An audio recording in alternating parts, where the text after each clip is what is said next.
جهنم ته الله وایي موږ ورته وایو چې ته ډک شوې که نه. ډېر کافران، شیطانان، غیر مسلمه خلک، بد عمل خلک به ډېر جهنم ته غورځولی شي. الله به جهنم ته آواز وکړي چې ته یعنی ته ډک شوې، ستا خېټه ډکه شوه، ته وړ شوې په انسانانو باندې. نو جهنم به وایي چې نه نور شته او که نه، یعنی دا به نه وایي چې امتلأتو او زه موړ شوم یا ډک شوم، بلکې هغه به د مزید مطالبه وکړي چې آیا نور شته. نو دا مذاکره چې کوم د جنت د جهنم سره چې کومه ده الله پاک خبرې کوي، دا کافرانو ته غالبا د دې د روب او د دې زیاتولو دپاره چې دې باندې یاره نور هم سیوا شي، او بیا د جهنم جواب هم دغه شان دی چې زه اوس هم لازما ګېډه نه ده ډکه، ما ته د نور هم ضرورت دی. نو جهنم به د نور هم مطالبه کوي. دا به ورته دا د دې جهنم چې کوم د الله دشمنان دي، نو دا جهنم ورته په غوسه باندې، دا د جهنم هغه غوسې باندې دلالت کوي چې نور شته ستا دشمنان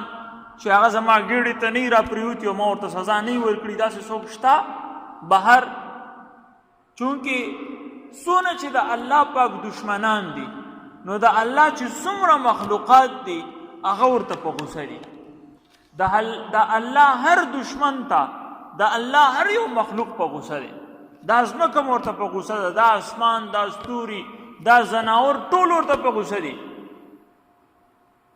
او دا ټول مخلوقات د اوبو پورې والا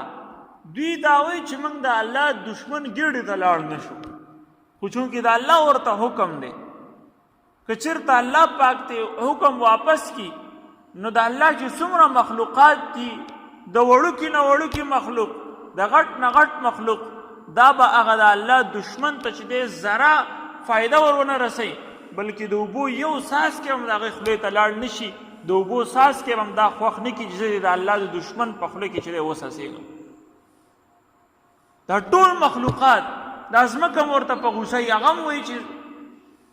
ما ته اجازت شي نو زه ده ته نه ورکوم موقع چې دا زما په شا باندې وګرځېږي. اسمان وایي چې ما ته اجازت شي، زه نه غواړم چې زه په ده سوری وکړم. او دا ونې بوټي دا وایي چې موږ نه غواړو چې موږ دته څه فایده ورسوو.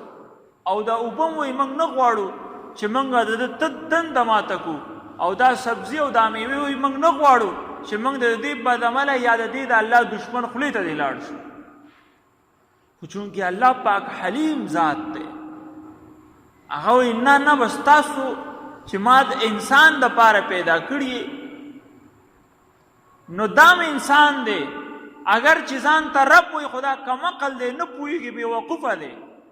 دا وایي انا ربکم الاعلی، دا چغې وایي خو دا نه پوهېږي. نو لہذا که څوک ځان ته لوی رب هم وایي، نو ګورئ تاسو چېرته شاته نه شئ او هسې نه چې ده ته فایده ونه رسوئ. هر یو مخلوق به زما هر انسان ته فایده وررسوي، ما چې په چا کې څه فایده ایښي ده هغه به هغه ته وررسوي چې کومه ظاهري فایده ده. روحاني هغه بیا بېله خبره ده. نو لہذا اوبو ته وایي ته به تنده ماتې اگر چې زما دشمن دې سکي، او طعام ته وایي چې ته به لږه ماتې اگر چې زما دشمن دې خولې ته وړي، او ځمکې ته وایي چې ته به شا ته خپله شا مضبوطه که اگر چې ستا په شا باندې زما دشمن ولې نه ګرځي. نو دا د الله پاک په حلم باندې دلالت کوي. ډېر لوی حلیم ذات دی. اچھا نو دنیا کې بدلی نه اخلي په اسانه باندې، الا یې کې عبرت دپاره داسې څه یو نیم واقع راشي. نو دوی نه دونه لوی حلیم ذات به ته کوم ځای کې پیدا کې؟ ته ما ته وایي یو کس دی، هغه د یو باچا دی، غټ بادشاه دی، او هغه ته په مخ بد وایي، او هغه ته وایي چې ته پکې چا راوستی، زه خو تا نه منم، داسې خبرې ورته وکړي. نو هغه به یې د خپل ملک نه وباسي بهر ته چې ته زما باچاهت نه مني، ته څنګه زما په ملک کې ګرځې، زما په حدود کې ګرځې، زما فوج تا حفاظت کوي. خو الله دغه خپل فرعون سم فرشتې ورسره وي حفاظت پې کو. فرعون څوک و؟ انا ربکم الاعلی کہنے والا، هغه سم د الله فرشتې ورسره وي او فرشتو ته ویلو چې دا ځان ته رب وای بیوقوفه دی وګوره ته به حفاظت کې چې دا چرته څه نقصان ورته ورونه رسي او بیا چې کله جهنم په سمندر ته پرېوتو نو الله بیا فرشتو ته ویل چې بس اوس وخت دی اوس یې راټینګ کړئ خو د هغې نه مخکې تر دغه ټیمه پورې فرشتو حفاظت کړی حالانکې د الله بندګانو سره زیاتی وکړو هغې نه د خرکاران جوړ کړي هغې سره داسې زیاتی او ظلم کړی چې داسې یو انسان نشي کولی او هغه بلې چې بیبي چې کله ایمان راوړو نو په هغې کې میخونه ټک وهل په لاسونو په بدن ورته میخونه ټک وهل داسې لوی ظالم خو الله خپل فرشتې ته وایي چې ته به حفاظت کې نو د الله په شان بادشاه داسې ذات څوک د هغې مثال نشي راوړی او نه څوک د هغې سره د چا مطلب څه مناسبت هم نشته دی خو دا ظالمان دوی کې احساس نشته دی نو هغه ورځ به جهنم خپله غوسه ښکاره کوي دا دې پورې خبر رااله چې جهنم به خپله غوسه ښکاره کړي چې ای الله ستا نور دشمنان شته چې زه دلته علاج وکړم ما ته خو موقع میلاو شوه ستا دشمنانو ته سبق ښودلو چې زه دوی ته سبق وښیم او د هر یو مخلوق وایي چې ما ته اجازت راکړه چې ستا دشمن زه علاج وکړم او قیامت په ورځ به چې دی دا اجازت دا جهنم ته میلاو شي چې اوس تکړه شه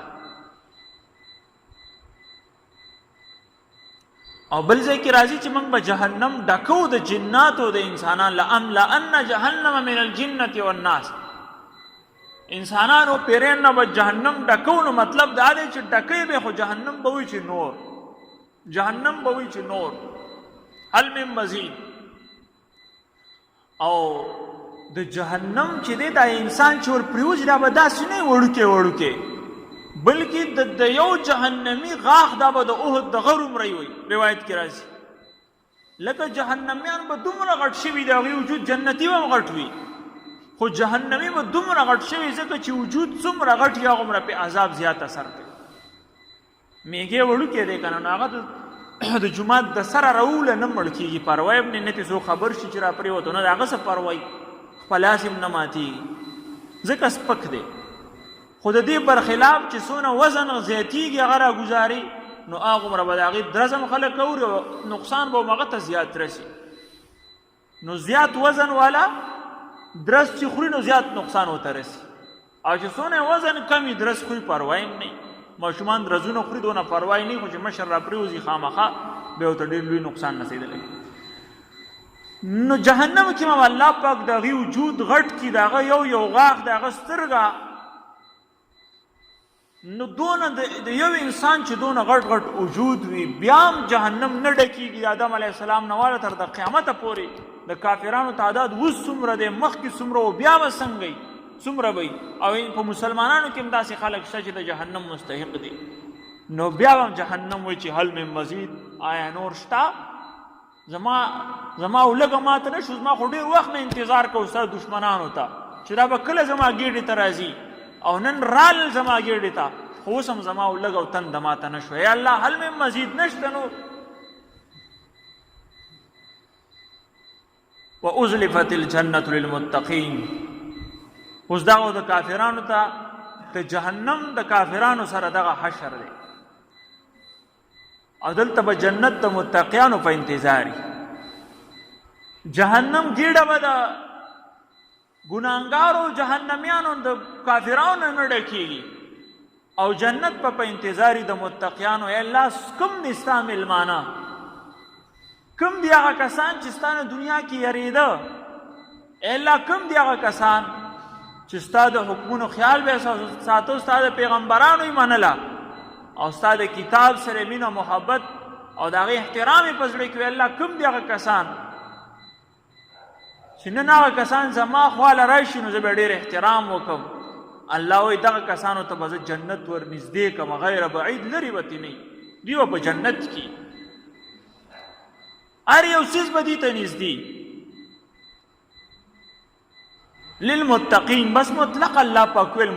متقی هر هغه کس ته ویلی شي چې د الله حکم شاته نه غورځوي د ټولو نه کمزوری متقي هغه دی چې ځان یې د کفر نه بچ کړی او بیا ورپسې ځئ باره باره نو بیا به درجات وي په جنت کې هذا ما توعدون. الله پاک به جنتیانو ته وایي چې دا هغه جنت دی چې ما به ورته په مخه ویل چې اعدت للمتقین او جنات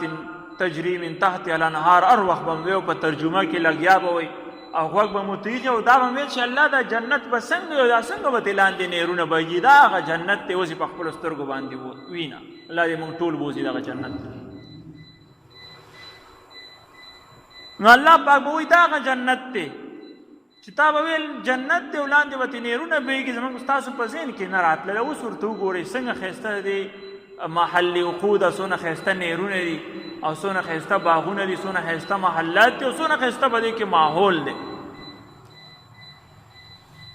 خدا تاسو کې ما هغه کسانو دپاره تیار کړی چې هغه اواب وي او حفیظ وي. اواب رجوع کوونکې. عبدالله ابن مسعود رضی الله عنه، شعبی رحمت الله علیه او مجاهد رحمت الله علیه هغوی دا وایي چې د اواب مطلب دا دی چې هغه ځان له ځای کې کینی نو استغفار کوي او په خپلو ګناهونو باندې پیمانه کېږي. لکه کله کله ځان له کیني لږ الله سره مناجات کوي، الله دا کار مې غلط کړی بس ته راته معافي وکړي. نو دا ځان له ناسته په تنهایۍ کې او الله سره لږ رابطه قایمول د دې دونه برکات دي چې د دې روایت مطابق دغه اواب دی او دې دپاره جنت دی. نو دې ځان له ناسته کې په تیاره کې تنهایۍ کې لکه خلکو مخکې خو لاس اوچت که په مخ راښکه نه د دعا سره توجه نه په مونځ کې توجه نو ته کم وخت کې الله سره چې دی خپله توجه چې ستا حقیقي خالق دی مالک دی ته د هغه سره کم وخت کې چې دی ته رابطه کې. نو دې رابطې دپاره ورځ شپه کې وخت مقرر کړه 4 ټیمي او لږ خپل ماضي باندې سوچ کوه څه خطاګانې دي کړې الله ما ته معاف کړه او آینده مې خپل مرضی مطابق چلے. لږ وخت ورکو 15 منټه هم ډېر شی دی. او بل روایت مطابق اواب هغه کس دی چې هغه کله هم د مجلس نه پاسي نو هغه استغفار کوي. او بل د ابوهریره رضی الله عنه روایت دی چې هغه کس کوم کس چې مجلس کې ناست او بیا پاسي او دا دعا ووایي سبحانك اللهم وبحمدك لا اله الا انت استغفرك واتوب اليك. مختصر دعا ده چې د دپاره الله د ټول ګناهونه معاف کوي او خاص کر دغه مجلس کې کومې خطاګانې کړي الله یې بخي. نو ته چې هر غونډه کې دا دعا وې د پاسېدو نه بعد نو ظاهره خبره ده چې ستا به د یو غونډې ګناهونه نه لیکل کېږي. نو هغه نو ده ته هم چې دی د اواب هغه مقام میلاویدی شي. او بل لفظ دی حفیظ. حفیظ هغه د دې 2 معنی دي. یو معنی خدا ده چې د حفیظ مطلب دا دی چې دا ګناهونه یاد ساتي. ګناهونه یاد ساتي مطلب الله پاک ته رجوع کوي او سوال کوي د الله پاک نه چې الله زما دا ګناهونه معاف کړي. او دویم معنی د حفیظ دا ده چې هغه د الله پاک حکم یاد ساتي چې ما ته چې کله د دروغو موقع راشي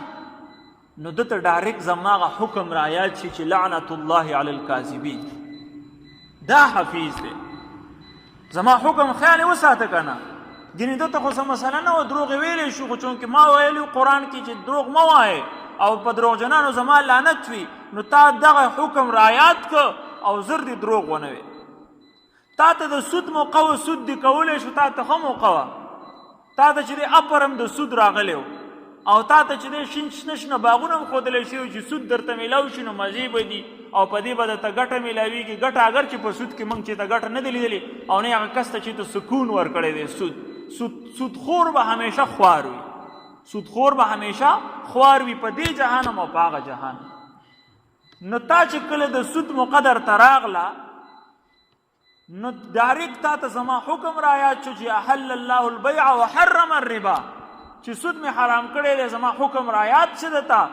نو ته حفیظ یې تا دپاره جنت دی. دغه شان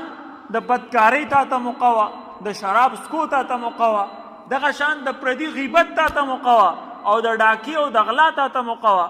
خو تا د هغې باوجود چې دی